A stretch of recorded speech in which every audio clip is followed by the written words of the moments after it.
भाई Jos Buttler के finish से लेकर सुनील नारायण की सेंचुरी, आवेश खान के ग्लव वाले कैच तक, फिल सॉल्ट के वो मिसिंग विकेट कीपर तक, top 5 moments KKR versus RR यानी कि कोलकाता वर्सेस राजस्थान का मुकाबला था।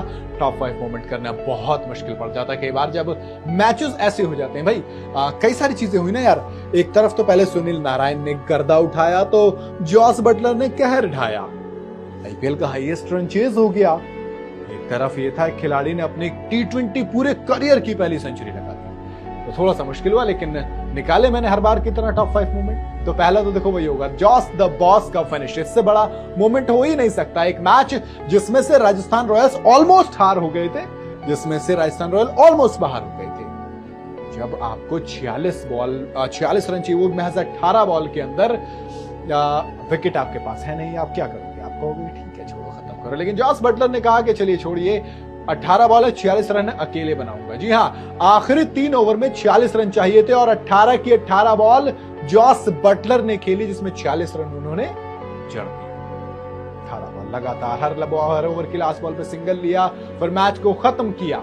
और अगर इससे भी पीछे जाओगे तो सोचो 96 रन चाहिए तो 36 बॉलों में, यानी कि 6 ओवर में 96 रन। फिर क्या होता है, फिर चक्रवर्ती का ओवर आता है तो 17 रन जड़ देते हैं 15वें ओवर में। फिर आंद्रे रसल को बॉल दी जाती है, सिर्फ 1 ओवर करते हैं आंद्रे रसल पूरे मैच में और उसमें ही 17 रन ठोक दिए जाते हैं। फिर नारायण का वो 16 रन वाला ओवर, स्टार्क को 18वां ओवर जो कि इंपॉर्टेंट ओवर था, 25 करोड़ के बॉलर को दिया गया तो उसको 18 रन ठोक दिए। उसके बाद फिर तो कहानी 18, 19 और 9 की थी, जो कि सब के सब जॉस बटलर ने मारे। और यही कहते हैं ना, मैच विनिंग नहीं मैच पलटू वाला मोमेंट था, तो जॉस बटलर की तरफ जाएंगे।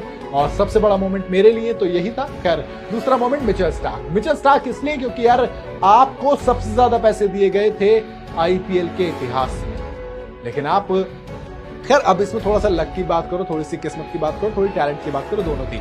क्योंकि 18वां ओवर याद कीजिए, 18वें ओवर में बॉल जाती है, पहले तो वाइड होती है, फिल सॉल्ट के ग्लव से वो निकल जाती है, सीधा 5 रन मिल जाते हैं। और यही तो मुझे लग गया था कि दोस्त मैच राजस्थान जीत जाएगी, क्योंकि इतना लक अगर आपका साथ दे रहा है, आपको फ्री फंड के बिना बॉल के 5 रन मिल जाते हैं, इसका मतलब आज किस्मत आप पर मेहरबान है। खैर स्टार्क की बात करूं तो उन पर बिल्कुल भी किस्मत मेहरबान नहीं थी। 4 ओवर में 50 रन दिए, 12.5 की इकॉनमी, विकेट के खाते में 0 लिखा हुआ। और वो 18वां ओवर जो मैच चेंजिंग मोमेंट है मेरे लिए, वो था उससे पहली बॉल में छक्का जड़ दिया, बटलर ने छक्का जड़ा, फिर वाइड आई, फिर डॉट आया, फिर वो ट्रेंट बोल्ट वाला ओवर आया, ट्रेंट बोल्ट के साथ मतलब हिट करा, डबल लेने गए, ट्रेंट बोल्ट का विकेट आ गया, फिर एक चौका लगाया, फिर वाइड वाले 5 रन आए और फिर आखिरी बॉल पर सिंगल लेकर स्ट्राइक अपने पास रखी। इसके बाद जो मोमेंट था वो रियान पॉवेल का कैमियो था। जी हाँ, दरअसल रियान पराग और रोमन पॉवेल का जो कैमियो था वो राजस्थान को एक मोमेंटम देने में, जो स्टार्टिंग का था वो किसने खेला, वो भले से रियान पराग ने खेला, लेकिन बाद वाला थोड़ा सा उससे ज्यादा जरूरी था। आप सोचिए आखिरी चल रहा है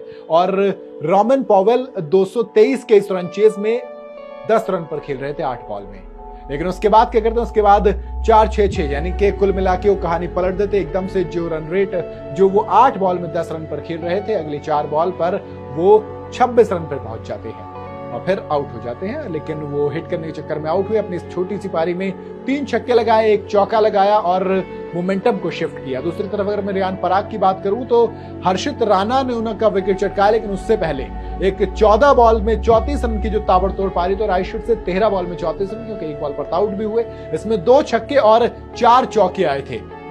जो छठा ओवर था वो पावर प्ले का लास्ट ओवर था, और जब आप क्रिकेट के इतिहास का, आईपीएल के इतिहास का सबसे बड़ा रन चेज कर रहे होते हैं तो फिर ऐसे में आपको पावर प्ले अच्छा चाहिए होता है। इसलिए बटलर और रियान पराग मिलकर उसमें 23 रन जड़ देते हैं। चौका, सिंगल, फिर छक्का, फिर सिंगल, फिर छक्का, फिर चौका, एक नो बॉल भी आती है और इस तरीके से कहानी घूम जाती है। फिर हर्षित राणा का जो ओवर आता है जिसमें आउट होते हैं, उसमें भी वो 6 और 4 लगाते हैं, यानी कि मोमेंटम शिफ्टिंग का काम उन्होंने कर दिया था। अगला मोमेंट, चौथा मोमेंट है किसी और के नहीं बल्कि सुनील नारायण के नाम। वो सुनील नारायण जिन्होंने अपने करियर की पहली सेंचुरी लगाई, वो सुनील नारायण जिन पर गंभीर मेहरबान है, जो कि गंभीर के आने के बाद अलग तरीके से नजर आ रहे हैं। आप सोचिए उन्होंने जितने रन बनाए इतने तो सिर्फ विराट कोहली ने बनाया, उसके अलावा विराट कोहली और रियान पराग से आगे कोई नहीं है उनसे, वरना सबसे आगे रोहित शर्मा, आप किसी का नाम लीजिए, ईशान किशन, हार्दिक पांड्या का, ना दोस्त कोई उनसे आगे नहीं है।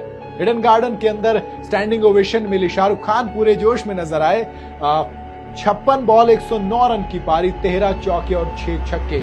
एक इनिंग जो कि केकेआर को याद रहेगी, एक इनिंग जो ईडन गार्डन में याद रहेगी, क्योंकि ये पहली सेंचुरी। तो कहते हैं जब कोई भी चीज पहली बार होती है तो उस जरूरत से ज्यादा खास होती है। और इसी के साथ सुनील नारायण केकेआर के तीसरे सेंचुरियन बन गए। पहले ही मैच में आए थे ब्रेंडन मैकलम, 158 रन की पारी, 18 अप्रैल 2008, फिर 16 अप्रैल वेंकटेश अय्यर, फिर 16 अप्रैल सुनील नारायण। ये देख रहे हो, ये तारीख अप्रैल की हो 16 से 18 तक केकेआर के लिए ज्यादा ही लकी है। और लकी तो सुनील नारायण के लिए भी, क्योंकि इसी तारीख में उन्होंने हैट्रिक ली थी, अपनी पहली हैट्रिक 16 अप्रैल को ली थी 2013 में, और अब 16 अप्रैल को 2024 में अपने करियर का पहला शतक भी जड़ दिया।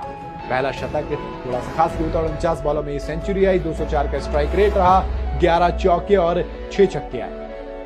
आखिरी मोमेंट फिल सॉल्ट का विकेट है, लेकिन इस मोमेंट में जरा शानदार था। दरअसल आपने कितनी बार देखा होगा कि जब एक बॉलर कैच पकड़ता है वो ग्लव लेके दिखाता है। जी हाँ, आवेश खान ने फिल सॉल्ट का एक स्टनर, एक कमाल का कैच पकड़ा। कॉटन बॉल था लेकिन एक हाथ से पकड़ा और ग्लव दिखाया। ग्लव की कहानी बताता हूँ। पिछले मैच में क्या हुआ था, कई सारे कैच छूटे थे और संजू सैमसन जब भी आते थे कैच के लिए, कोई ना कोई बॉलर या फील्डर उनके पास आ जाता था। कुलदीप सेन आ गए थे, फिर आवेश खान आ गए, तो उन्होंने कहा कि यार मैं बताना चाहता हूँ, देखो अच्छी चीजें सब अटेम्प्ट कर रहे हैं लेकिन मेरे पास ग्लव है और ग्लव से कैच करना थोड़ा सा ईजी होता है। तो आवेश खान ने कहा कि ये देखो ग्लव, तो संजू सैमसन ने उतार के दे दिया, ये लो ग्लव्स और तुम कर लो ये वाला काम। बड़ा अच्छा लगा, मतलब देख के कुछ अलग लगा। खैर, ये थे मेरे टॉप 5 मोमेंट। इसमें मेरे लिए सबसे पसंदीदा मोमेंट जॉस बटलर वाला रहा। आपका सबसे पसंदीदा मोमेंट कौन सा रहा, मुझे कमेंट में बताइएगा जरूर। वीडियो अगर आपको पसंद आई हो तो लाइक और शेयर जरूर करें। ज्यादा तो चैनल को सब्सक्राइब करते हो जाइएगा।